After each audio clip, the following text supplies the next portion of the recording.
Just working hard doesn't actually work. How many of you work hard, but you feel like you're stuck? I know we've all had that feeling where like, man, I put in 8 hours, I put in 12 hours, I put in 15 hours in a day, and I still feel like I didn't accomplish as much as I wanted to. Or maybe I put in months, maybe I've even put in a year of hard work, and I'm still stuck in the place I thought I would get past. But have you ever thought that the right person just might have not seen your work yet? Like maybe that video, you thought that video was gonna hit, it was gonna hit 1,000,000 views, it was gonna hit 100,000 views on TikTok, Instagram, YouTube, right? But then it just didn't work out. So just because it didn't get views, it failed, right? No, it didn't fail necessarily, because all it takes is one person that wants to give you that brand deal to see that. All it takes is one new follower for your subscriber count to go from 0 to 1, and then you're on the track to greatness. One of the reasons that inspired me to make a video like this was this Tyler the Creator short quote. It's just like not, I know it's a lot of people who will work on something and you'll post it on Instagram and no one will really say anything. And then you're like, but it's like, dude, you just building a resume and you never know who's watching.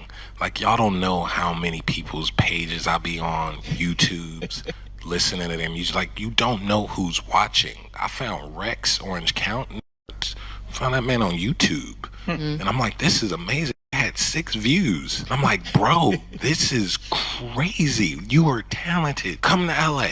And as we saw in that video, Tyler talked about like, hey, just because maybe you didn't reach that goal that you set for yourself doesn't mean that you weren't successful. I feel like because, I'm a part of Gen Z, I know millennials watch the channel, people of all different generations, we can get, in this new social media numbers generation, we can get real stuck on the analytics. But like that Tyler the Creator video showed, you just need the right person to appreciate what you can do. We all have a special quality. We all have a special talent, but it's in your best interest to do those things that make sure that you're showcasing your actual talent. A lot of the time we're doing things because we like them, not because we're necessarily even good at them. Sometimes we think that we're being patient on improving at even the thing that we like, but we haven't been patient long enough. So I have a really good example of this. So I started this video series at my job, if you all know I'm a high school sports reporter, called Ron from the Car.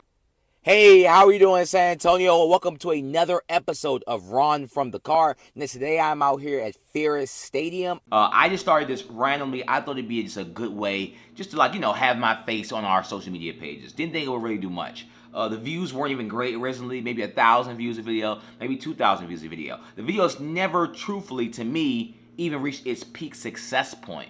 So I'm like, it was an okay endeavor. But then other people at my office, like our audience editor, or all of our social media people, loved the video. They thought it was amazing branding. My company ended up sending those videos to this international media association, and I ended up placing 3rd in their contest for Ron from the Car. And I'm just like, yo, if I was like almost nervous to put the video out at first. I'm like, who the heck cares? And who would I have to think 60 seconds after a high school football or basketball game? Who cares? But clearly, not only did I think the outreach, it started getting more and more views per video, the more and more comments, more and more likes, but a international media association realized that this was a very unique idea to show people and showcase, these student athletes in a different way that people haven't really done before. And it was all from my car. It wasn't like I was in the stadium.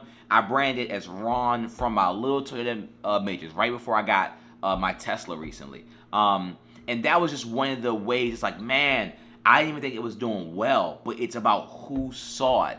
My editor saw it, our audience people saw it, and then eventually an international media company saw it. I ended up getting an award for it, and that's helped me a lot in my career in a plethora of ways. Y'all, so branding is extremely important, even when you don't think that maybe the content or your writing or your marketing or whatever you're doing is to the best of your ability. If you're on brand, you'll be known by that. It doesn't mean you can put out bad work and it won't matter. But what that does mean is that the work that you put out really, really matters, because it's going to represent you forever. And we all know stuff lives on the internet, y'all, forever nowadays. So like from this video that I'm making, this is going to be part of my brand forever. For all the vlogs on my channel, that's a part of my brand. When I've been in job interviews, they've asked me literally about this YouTube channel, my Instagram, about working in my job. They ask me about everything, and that all gives them an image of who they think that I am. Even though that might not be everything that that I am, I don't show every single thing about me. but that's how people are going to perceive you. And the way that you show yourself, the way that you put yourself out there will matter to your next employer. It could even be your next friend, and even for you single men and women, your next girlfriend or boyfriend. So like if you're not scheduling every hour of your day, y'all, you're not taking it seriously enough. Like before I go to sleep every single night, I have a sticky notepad and I write out from the time I wake up, my morning routine. I write, okay, it's gonna take me 30 minutes to get to work. When I get to work, I'm gonna work on this task for 2 hours, preferably. Then I'm gonna take a 15-minute break. Then I'll eat lunch. Then I'll work on this assignment for 2 hours. Like you have to, I'm breaking down every hour because every hour of your day matters. If you're a person who even likes to take naps, I'm not a big nap person, but if you do, you can incorporate that into your day if you schedule your hours well enough. I would say, okay, I want to get a haircut. I can schedule my haircut in there. Literally anything that you do. I want to make a YouTube video. I scheduled, this was on my calendar for today. You have to be intentional with every single hour that you're given, because at the end of the day, the 24 hours can go. Then another thing, you have to think about your marketability and what you want to be known for. So if you make a video, like I have a video, for example, I have a video on my page about a Christian McCaffrey wedding video. It turned into this huge race thing. Video got over 1 million views, but it's not pinned on my profile because I don't want people to come to my page and think that's all the content that I do. I'm a sports content Instagram page and a vlog and a lifestyle YouTube page. So even though like that video did well, I think it's my highest viewed, one of my highest viewed videos on Instagram, it's not pinned because it's something I don't want to be known for. All right, y'all. So before I go to sleep every night too, I usually do some type of stretching or just self-reflection. Sometimes I just sit here on my floor, my little rug or whatever on my carpet. Just no noise, quiet. It helps me get my mind right before I go to sleep. I do that because I'm like a crazy overthinker. And this is why I want to talk about goals. So before the start of every year, people have like, oh, this is my New Year's resolution. I think that's stupid. But what I did do is on January 1st every single year, I just write a list of a ton of goals, a lot of things I want to accomplish. One, I want to speak these things into existence. I want them to be down on a piece of paper or in the notes app on my iPhone. Two, every once in a while when I'm feeling down, I just check back into my goals. I'm like, man, my goal this year was to get 5,000 followers on Instagram. It's one of my goals. I'm now over 7,000 on Instagram. Like I've already passed that goal. So anytime like a video doesn't do well, it's like, bro, you've already passed your expectations. I think, like 300 subscribers on YouTube. We're over 1,100. Like I'm surpassing my goals. So when I'm feeling down, that's something to always look back to. But at the same time, sometimes being a very goal-oriented person or a person who's always grinding or, a hard worker, you can get like overwhelmed by like your own ambition. So let me give you all a story. When I first got out of college, I was looking for a job. I graduated from Columbia in May with my master's in journalism, and I didn't find a job until like August, September, October-ish, like the fall, right?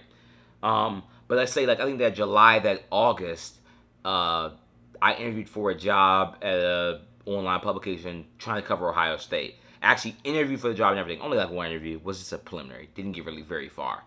But I had a real expectation that I might be able to get this job, and this would be the perfect job for me out of college, all that. Y'all, if I would have got that job, I would have drowned. Now, I'm not saying that I've won in a lot of ways, and it's in a way, it can be good to be slightly overwhelmed when you get a new job. That's how you know that you picked the right choice, because it's supposed to be hard. But that job would have been too big of a jump for me to go from college to the Ohio State beat. That is like essentially like one of the number one college beats. Like Ohio State, Bama, LSU, these type of college beats. It would have been too big of a beat for me to cover. I had no background going in. Of course I watch college football. We all watch college, we all watch the sports that we like. But that's not enough to do the job to the highest level. Now if I got that job, I've done police reports. I've done deaths. I've done I've done games. I've done enterprise. I've done all these different types of stories. So now I have the reputable experience. But it's like at the time I was so depressed. I was so sad I didn't get that opportunity. But sometimes like your ambitions are bigger than your skis. Literally, like you're not even ready for the opportunity that you want. So I try to not overreact when I don't get an opportunity. I know people always say, like, bro, don't take it personal. I love taking things personal sometimes. Not because like I'm trying to be petty, because like it literally fuels me. Like I say I'm having a bad day. I remember that rejection I got. I remember that job I didn't get. I have a list of every single job I have not got on my phone. It used to be my lock screen. I have like every quote that I can remember of an editor telling me why I didn't get a job. Like, you weren't good enough. All this stuff on my like lock screen, one of my 4 lock screens. If I ever have like a bad day, I'll look at that. Just, you know, if I need like a little extra kick. Like I'm all like, for example, let's say it's 6:30 in the morning. I wake up in the morning in my bed, right? I'm like, I'm tired. I look at my phone, my alarm goes off. I see that instantly when I get up. I'm like, you know what, bro? Like, somebody thought you weren't good enough. And you have the nerve to be tired right now. And that just puts you into like a whole different mode. I read Tim Grover's Relentless thing it's talking about. I think it's the name of the book. And the book is essentially talking about Michael Jordan's drive. And like, I feel that. Like, I don't think I'm as competitive as Jordan. Jordan was next level type of competitor. But it's okay to embrace the rejection sometimes. Like, oh, they didn't want me. Even though like, now high school job wasn't that ready for it. I'm glad it did not happen for me. I probably would have got fired. But it don't mean I can't take it personal. And every time I see that person doing that job, I'm like, you know what? I can do that job now. Like, you just have to feel that. So the purpose of the last part of this video, goals, ambitions, they're great to have. But just don't let them overcome you and use them as fuel if you are rejected. Y'all, I really appreciate you all watching the end of this video. This is a different video than I normally ever do. I thought it was just time, being that my week was pretty boring for a regular vlog. I do have a lot to say, so if you like this type of video, drop a W in the chat and drop some topics that you all want me to discuss in this type of manner. And don't forget, y'all, just like for the intro of this video, we can all win. And just because you're working hard and you haven't seen progress does not mean it's not going to happen. Patience, staying patient is the answer.